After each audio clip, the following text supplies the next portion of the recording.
शुरुआत होती है एक रेनी डे से। सब स्टूडेंट स्कूल के लिए जा रहे होते हैं, लेकिन सबके चेहरे ऐसे होते हैं जैसे किसी भूत को देख लिया हो। क्लासरूम में साकू, आयातो और ओसामो बैठ के कंप्लेन कर रहे होते हैं। ओसामो बोलता है, ये रेनी सीजन कब खत्म होगा? सॉक्स भीग गए, यूनिफॉर्म गीली हो गई, मुझे ये सीजन बिल्कुल पसंद नहीं। आयातो अग्री करता है, बिल्कुल सही कह रहा है तू। साकू कैजुअली बोलता है, अरे अभी तो स्टार्ट हुआ है, तो ऑलरेडी खत्म करवाना चाहता है। तभी तीनों पूछते हैं, वैसे रिंतारू कहाँ है? और बस एंट्री होती है रिंतारू की, जो गेट पे खड़ा एकदम अजीब सी शक्ल बनाए होता है।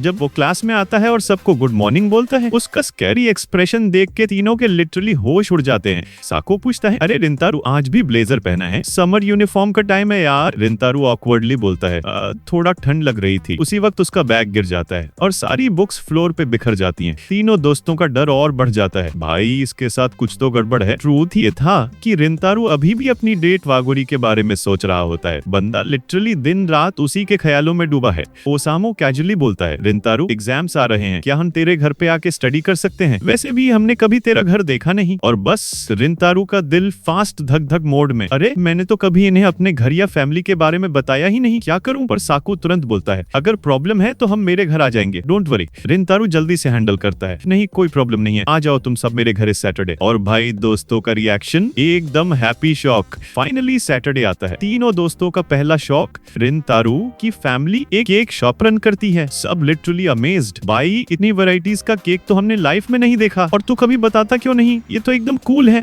फिर एंट्री होती है रिंतारू की मॉम की, एकदम स्वीट और वार्म हार्टेड लेडी। वो सबसे इंट्रोड्यूस करती है, स्माइल के साथ बोलती है, अपना घर समझो, टेंशन मत लो। दोस्त तुरंत इंप्रेस हो जाते हैं उसकी काइंडनेस देखकर। फिर सबको रिंतारू अपना रूम दिखाता है और भाई ओसामो तो लिटरली जंप कर देता है, ये तो एकदम मस्त है। उनकी नजर रिंतारू की चाइल्डहुड फोटोज पे पड़ती है। सब टीज करते हैं, अरे तू तो बहुत क्यूट लगता था, ये तेरा बड़ा भाई है क्या? और रिंतारू ऑकवर्डली ब्लश करता है। तभी नीचे से रिंतारू की मॉम बुलाते हैं। रिंतारू स्टेयर से नीचे जाता है और शॉक, वागोरी और सुबारू आ गए। रिंतारू पैनिक, वागोरी सान तुम यहाँ क्या कर रही हो? मॉम कैजुअली बोलती है, मुझे लगा तुम सब फ्रेंड्स हो तो मैंने बुला लिया, वैसे भी वो केक्स लेने आई थी। सुबारू और वागोरी दोनों अपोलोजाइज करते हैं, सॉरी बिना बताए आ गए। और साकू और ओसामू दोनों फुल टीजिंग मोड में, अरे कोई बात नहीं, अपना घर समझो। साकू गुस्सा, अबे तू खुद गेस्ट है, कैसे कह रहा है ये अपना घर है? रिंतारू की मॉम सबको और भी वार्मली ट्रीट करती है और रिंतारू एक बार फिर वागोरी को देख के ब्लश कर देता है। उसकी माँ तुरंत समझ जाती है कि यहाँ कुछ स्पेशल चल रहा है। लंच टाइम होता है, मॉम और दोस्तों की हेल्प से एक बड़ा सा मील बनता है।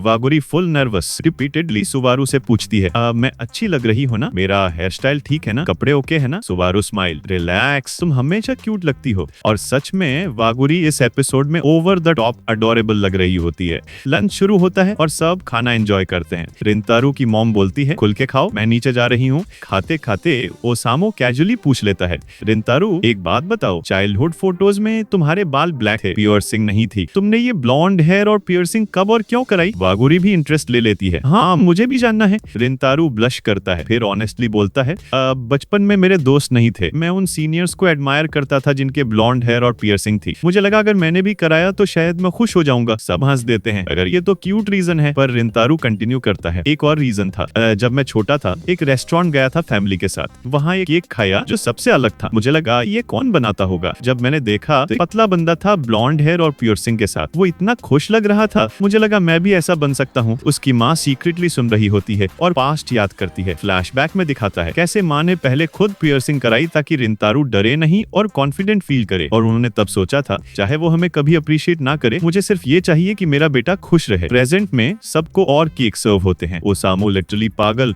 ये सब हमारे लिए? मॉम बोलती है, हाँ जितना चाहो खाओ। सब फुल एंजॉय करते हैं। वागोरी भी खुश होके बार बार थैंक्स बोलती है। एंड में रिंतान प्राइवेटली अपनी माँ से कहता है, थैंक यू, आपने मेरे लिए और मेरे दोस्तों के लिए इतना सब किया। और माँ सॉफ्टली बोलती है, मेरी खुशी तुम्हारी खुशी में है। और इस इमोशनल होलसम नोट पे एपिसोड एंड हो जाता है। स्टोरी की शुरुआत होती है एक कैजुअल और लाइट हार्टेड वाइब के साथ। हम देखते हैं आयातो, ओसामू, साकू, रिंतारो और दो लड़कियां सुबारू और वागोरी एक कैफे के अंदर बैठे हुए। यहाँ पर सब अपनी अपनी ऑर्डर्स डिसाइड कर रहे होते हैं। ओसामू जो हमेशा खाने के मामले में ओवर एक्साइटेड होता है, टेबल पर प्राउडली डिक्लेयर करता है, आज तो मैं बहुत सारी चीजें खाने वाला हूँ, जो भी मेन्यू में मिलेगा सब ट्राई करूंगा। आयातो और साकू उसे थोड़ा रोस्ट कर देते हैं, सच में तू इतना खाएगा, तेरा पेट फट जाएगा भाई। पर ओसामू फुल कॉन्फिडेंस के साथ कहता है, अरे ऑफ कोर्स मैं सब मैनेज कर लूंगा, तुम लोग देखना। फिर वो लड़कियों से कैजुअली पूछता है, सुबारू, वागोरी तुम लोग क्या ऑर्डर करने वाली हो? सुबारू कामली रिप्लाई करती है, मुझे लगता है मैं एक सिंपल सैंडविच लूंगी। वागोरी on the other hand hand full indecisive mode में होती है। मेन्यू देखते देखते कंफ्यूज, क्या खाऊं क्या ना खाऊं। उसके एक्सप्रेशंस देख के लगता है जैसे वो कोई एग्जाम सॉल्व कर रही हो इंस्टेड ऑफ फूड चूजिंग। वो फाइनली रिंतारो से पूछती है, तुम क्या खाने वाले हो? रिंतारो थोड़ा कैजुअली बोलता है, चलो हम दोनों एक साथ डिसाइड करते हैं। दोनों एक ही चार्ट देखते हैं और ऑप्शन स्कैन करते हैं। सडनली वागुरी की आंखों में चमक आती है और वो एक्साइटेडली बोलती है, क्यों ना हम इसका सीजनल पास्ता ट्राई करें, मुझे तो काफी टेम्पटिंग लग रहा है। रिंतारो अग्री करता है और सब डिसाइड कर लेते हैं कि फाइनल ऑर्डर पास्ता होगा। ओसामो फिर से अपना ड्रामेटिक एनर्जी लेवल बूस्ट करता है, परफेक्ट, पहले जम के खाएंगे और फिर जम के पढ़ाई करेंगे। और इस तरह खाना ऑर्डर होता है और सीन स्मूथली ट्रांजिशन करता है स्टडी सेशन की तरफ। खाना खत्म होने के बाद सब अपने अपने बुक्स निकालते हैं। ग्रुप का मूड अब थोड़ा सीरियस होता है, एग्जाम्स नजदीक हैं तो सबको पढ़ाई पे ध्यान देना है। सुबारू कैजुअली पॉइंट करती है, अरे देखो ओसामो को। सबकी नजर शिफ्ट होती है ओसामो पर और भाई बंदा लिटरली अपनी कोर्स बुक के ऊपर सो रहा होता है। साकू इरिटेट होकर उसे हिलाता है, अबे गधे, पढ़ाई करने आए थे या नींद पूरी करने? पर ओसामो की नींद तो टोटल हल्क लेवल की होती है, बंदा उठने का नाम ही नहीं लेता। तभी वागुरी एक क्यूट और स्मार्ट आइडिया निकालती है। वो ओसामो के पास जाती है और सॉफ्टली बोलती है, ओसामो तुम्हें पता है ना इस कैफे के स्वीट्स बहुत पॉपुलर हैं, क्यों ना हम एक छोटा सा टारगेट सेट करें, अगर हमने अच्छे से स्टडी कर ली तो हम अपने आप को स्वीट से रिवॉर्ड करेंगे। और भाई स्वीट्स का नाम सुनते ही ओसामो की नींद गायब, बंदा एकदम एनर्जेटिक बच्चा बन जाता है। यस परफेक्ट, अब तो मैं डबल स्पीड से पढ़ाई करूंगा। आयातो और साकू एक दूसरे को देख के हंस देते हैं, ये तो लिटरली एलिमेंट्री स्कूल के बच्चे जैसा बिहेव कर रहा है। और वागुरी फुल माँ वाली मोड में आ गई है और बस सब अपने अपने टॉपिक्स फोकस करके स्टडी स्टार्ट कर देते हैं। थोड़ी देर पढ़ने के बाद वागुरी रिंतारो की तरफ कंसर्न दिखाती है। वो बोलती है, रिंतारो अगर तुम्हें कोई प्रॉब्लम आए तो डायरेक्टली मुझसे पूछना, मैं तुम्हें समझा दूंगी। रिंतारो पोलाइटली कहता है, थैंक्स, पर पहले मैं खुद ट्राई करना चाहता हूँ। साकू कैजुअली एक्सपोज कर देता है, वैसे तुम लोगों को पता है रिंतारो तो लंच ब्रेक में भी एक्स्ट्रा स्टडी करता है आजकल, बंदा सीरियस हो गया है एग्जाम्स के लिए। वागुरी और सुबारू दोनों शॉक, सच में? रिंतारो ऑकवर्डली रिएक्ट करता है, अरे ये सब बताने की क्या जरूरत थी। फिर ग्रुप वापस फोकस हो जाता है और स्टडी कंटिन्यू होती है। स्टडी चल रही होती है और सब अपने अपने क्वेश्चंस में बिजी होते हैं। तभी ओसामो का क्लासिक ड्रामा मोड ऑन हो जाता है। बंदा एकदम साइंटिस्ट बन के कहता है, देखो भाई, अगर एक बॉल को छोड़ो तो वो नीचे गिरती है और उसके पीछे का साइंस ये होता है। और वो लिटरली एक पेन उठाता है और उसे फ्लोर पे गिरा देता है जैसे न्यूटन के लॉज प्रूव कर रहा हो। सुबारू फेस पाम करती है, ये पढ़ाई कर रहा है या स्कूल का मैजिक शो दिखाने आया है? साकू सार्कास्टिक टोन में बोलता है, ओसामो एग्जाम में आंसर शीट पे पेन गिरा के ग्रेविटी एक्सप्लेन करेगा क्या? सबके चेहरे पर हंसी ही हंसी। ओसामो के अटेम्प्ट्स एंटरटेनिंग ज्यादा और प्रोडक्टिव कम निकलते हैं। अब बारी आती है टफ मैथ प्रॉब्लम की। सब कंफ्यूज होते हैं, फॉर्मूला याद है पर सोल्यूशन नहीं आ रहा। साकू काम मोड में बोर्ड पे लिखता है और बोलता है, देखो अगर हम इसको फैक्टराइज करते हैं तो ये सोल्यूशन इजीली आ जाएगा। और लिटरली कुछ सेकंड्स में आंसर निकाल देता है। आया तो इम्प्रेस्ड, भाई तू तो एकदम जीनियस निकला। ओसामू जेलस, करे यार तू इतना फास्ट सॉल्व कैसे करता है, थोड़ा तो मुझे भी सिखा दे। साकू उसे रोस्ट करता है, तुझे तो कैलकुलेटर उल्टा करके भी कंफ्यूजन होता है, तुझे मैं क्या ही सिखाऊं। ग्रुप एकदम एंटरटेन हो जाता है और टेंशन थोड़ा हल्का हो जाता है। सीन शिफ्ट होता है नेक्स्ट डे के एग्जाम्स और रिजल्ट्स के साथ। सबने अपना टेस्ट दे दिया है और अब क्लासरूम में रिजल्ट्स डिक्लेयर होते हैं। ओसामू खुशी से उछल जाता है, फाइनली मैं सब सब्जेक्ट्स में पास हो गया। उसका रिएक्शन देखकर लगता है जैसे किसी ने उससे लॉटरी लगने की न्यूज दे दी हो। मतलब बंदा सच में रिलीफ में था, अब मुझे समर ब्रेक में एक्स्ट्रा क्लासेस अटेंड नहीं करनी पड़ेंगी। आया तो तुरंत रिंतारो की तरफ देखता है, अरे वाह तू भी पास हो गया, ये तो बढ़िया बात है। रिंतारो शांति से स्माइल करता है लेकिन उसके अंदर भी एक सुकून था। और तभी कॉमेडी सीन होता है। दो क्लासमेट्स रिंतारो के पैर पकड़ के लिटरली रो पड़ते हैं, भाई तूने हमें धोखा दिया, तूने कसम खाई थी हम सब एक साथ स्ट्रगल करेंगे, फिर तू हमें पीछे क्यों छोड़ गया? क्लासरूम एकदम कॉमेडी ड्रामा बन जाता है और सबको लगता है कि शायद सक्कू की वजह से रिंतारो पास हुआ है। उन दो क्लासमेट्स ने सक्कू को देखकर बोला, यार तू कितना अच्छा टीचर है, अब से तू हमें भी पढ़ा। सक्कू के चेहरे का रंग उड़ जाता है, घंटा मैं टीचर विचर नहीं बनने वाला। पुअर बंदा फंस गया अननेसेसरी रेपुटेशन में। तभी टीचर क्लास में आता है और सबको सेटल करने बोलता है। वो कैजुअली एक चिल्ड सा क्वेश्चन पूछता है, तो बताओ समर ब्रेक के प्लान्स क्या हैं तुम्हारे? क्लासरूम में अलग ही एनर्जी आ जाती है। कोई बोलता है मैं बीच पे जाने वाला हूँ, कोई बोलता है मैं नानी के घर जाऊंगा, किसी का प्लान पिकनिक का होता है। टीचर सॉफ्टली स्माइल करके बोलता है, देखो ये तुम्हारी स्टूडेंट लाइफ है, इसे पूरा एंजॉय करो, क्योंकि आज से 3-4 साल बाद जब तुम बड़े हो जाओगे और स्टूडेंट लाइफ खत्म हो जाएगी तब तुम्हारे पास बस ये यादें रहेंगी। क्लास थोड़ा इमोशनल फील करती है लेकिन तभी एक बंदा रैंडम क्वेश्चन फेंक देता है, सर होमवर्क का क्या आप हमें समर ब्रेक में कोई होमवर्क नहीं देने वाले? टीचर स्मर्क करता है, होमवर्क तो जरूरी है, तुम सब अपने प्लान्स एंजॉय करो पर होमवर्क करना मत भूलना। और अगला सीन, रिंटारो की क्लास के स्टूडेंट्स एक प्लान बनाते हैं। सब मिलकर डिसाइड करते हैं कि चलो ब्रेक में मस्ती करते हैं। सजेशंस घूमते रहते हैं, किसी को बोलिंग पसंद आता है, किसी को कुछ और। फाइनली सब डिसाइड करते हैं बोलिंग चलते हैं और प्लान लॉक हो जाता है। सीन कट होता है, सब बोलिंग एली की तरफ जा रहे होते हैं। रोड पर मस्ती करते करते चल रहे होते हैं। तभी एक बंदा बोलता है, अरे देखो वो लड़कियां क्योका स्कूल की लग रही हैं। सब तुरंत लड़कियों की तरफ देखने लगते हैं। ओसामो तो सीधा चिल्लाने लगता है पर आयातो और सक्कू तुरंत उसका मुंह दबा देते हैं, अबे चुप रहे, अगर तूने उनका नाम ले लिया ना तो बवाल हो जाएगा। ओसामो को फोर्स फॉर्सिबली चुप करा दिया जाता है और ग्रुप अपने रास्ते चलता रहता है। लेकिन रिंटारो अभी भी उन लड़कियों की तरफ नजर डाल रहा होता है। उसके दोस्तों को लगता है अरे चलना, इतना मत सोच, और वो भी फाइनली ग्रुप के साथ चल पड़ता है। तभी ओसामो एक बॉम्ब क्वेश्चन फेंक देता है, रिंटारो तू और वॉगिरी क्या तुम दोनों डेटिंग कर रहे हो? रिंटारो शॉक, क्या ये टॉपिक कहाँ से आ गया? ओसामो इनोसेंट से बोलता है बस मुझे ऐसा लग रहा था। रिंटारो तुरंत डिनाई करता है नहीं ऐसा कुछ नहीं है। सकू और आया को पीछे से फेस पाम करते हैं। ये ओसामो पागल हो गया है क्या? ओसामो और पंगा लेता है, अरे तेरी शक्ल से लग रहा है तो डेफिनेटली उससे प्यार करता है। रिंटारो का दिमाग शॉर्ट सर्किट हो जाता है। वो सोचता है ये सब लोग इतनी इजीली कैसे समझ लेते हैं मेरे फीलिंग्स। और जब ओसामा और ओवर एक्साइटेड होकर बोलता है टेंशन मत ले, अगर तुझे हेल्प चाहिए तो मेरे पास बड़े सॉलिड आइडियाज हैं। तभी उसके पिछवाड़े पे दो जोर की लात पड़ती है। ग्रुप उसे खींच के ले जाता है, चुप कर, तेरे आइडियाज में तो पहले ही ब्रेकअप हो जाएगा। बॉलिंग एली में ग्रुप दो टीम्स में डिवाइड हो जाता है। रूल सिंपल होता है, जो टीम हारेगी उन्हें जीतने वाले को लंच खिलाना पड़ेगा। मैच स्टार्ट होता है। ओसामो की टीम मस्त परफॉर्मेंस करती है और लीड ले लेती है। रिंटारो की टीम पीछे रह जाती है। प्रॉब्लम ये थी कि रिंटारो प्रॉपर्ली खेल ही नहीं पा रहा था। उसका माइंड ओसामो के वर्ड्स में उलझा हुआ था। क्या वॉग्यूरी ने भी गेस कर लिया होगा कि मैं उससे पसंद करता हूँ? वो सोच सोच के फ्रस्ट्रेट हो जाता है और मिड गेम बोलता है मैं थोड़ा ड्रिंक लेने जा रहा हूँ। वहां से एक मस्त इमोशनल सीन स्टार्ट होता है। रिंटारो एक कॉर्नर में ड्रिंक लेकर क्वाइटली सोच रहा होता है कि पता नहीं है फ्यूचर में क्या होगा। तभी आयातो आता है और उसके साथ ड्रिंक लेने लगता है। आयातो कैजुअली बोलता है रिंटारो टेंशन मत ले, अगर तू उससे प्यार करता है या डेटिंग कर रहा है इसमें कोई बुरी बात नहीं है। रिंटारो कंफ्यूज्ड एक्सप्रेशन के साथ पूछता है लेकिन ये डेट होता क्या है? मैंने तो कभी किया ही नहीं। आयातो भी फूल सैवेज इनोसेंट टोन में बोलता है मुझे भी नहीं पता। रिंटारो का रिएक्शन प्राइसलेस होता है, क्या मुझे लगा तू तो एक्सपर्ट होगा। आयातो फिर एक सीरियस एडवाइस देता है, अपने क्लास में किसी से मत पूछना, सब बावले हैं, गर्लफ्रेंड तो किसी की है नहीं, ऊपर से तुझे ही उल्टे सवाल पूछने लग जाएंगे। रिंटारो मान जाता है और दोनों एक छोटी सी दोस्ती वाली बॉन्डिंग मोमेंट शेयर करते हैं। फिर रिंटारो और आयातो वापस टीम के साथ बॉलिंग करने आते हैं। आयातो मोटिवेट करता है चल थोड़ा मजा करते हैं। ओसामो के रोते हुए चेहरे को देखते हैं। दोनों मिलके मस्त खेलते हैं और टीम का मूड अपलिफ्ट हो जाता है। सीन शिफ्ट होता है। गेम के बाद रिंटारो घर पहुंचता है। उसका दिमाग अभी भी उसी टेंशन में होता है, लेकिन तब उसके फोन पर आयातो का मैसेज आता है बॉलिंग गेम के मोमेंट्स के बारे में, जैसे ओसामो हार के रो रहा था। और तभी एक और मैसेज आता है, इस बार सुबारू का। मैसेज में लिखा होता है सॉरी तुम्हें ऐसे मैसेज कर रही हूँ, पर तुम्हें पता है 22 तारीख को वॉग्यूरी का बर्थडे है, उसने तुम्हें कभी नहीं बताया होगा, इसलिए मैंने सोचा तुम्हें इन्फॉर्म कर दूं। रिंटारो के चेहरे पे एक अलग ही खुशी आ जाती है, मतलब एकदम इनर हैप्पीनेस। अब उसके पास वॉग्यूरी के बर्थडे का स्पेशल सीक्रेट इन्फो था। और इसी खुशी के साथ एपिसोड यहीं खत्म होता है।